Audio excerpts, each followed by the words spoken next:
Hello, this is Mean from Onyx, your trusted experts for all things printers. In this tutorial, I'll guide you on how to clear a paper jam on your HP LaserJet Pro MFP 4101 FDW printer.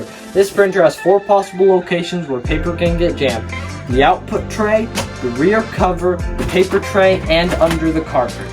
Let's check them one by one. We are Onyx Imaging. We are the highest rated and most reviewed printer service center in Oklahoma. First, look at the output tray where the paper comes out of the printer. If you see any paper stuck there, gently pull it out and discard it. If you do not find any paper jammed, proceed to the next step. Next step is to check under the cartridge. Do this, open the cartridge access door using this button. Then you'll need to remove the cartridge by pulling on it. Once the cartridge is removed, look for any jammed paper and remove it carefully.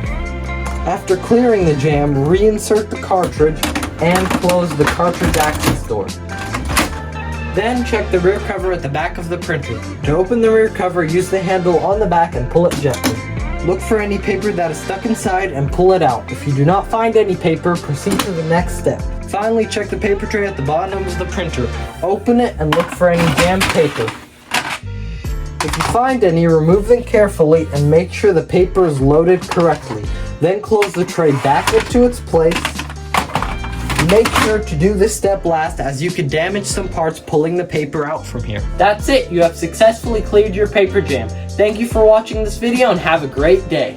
Thank you for watching. If you're interested in how you can receive free labor on all of your service calls, as well as how to qualify for free printer upgrades, contact us today. We are here for all of your printer and office supply needs.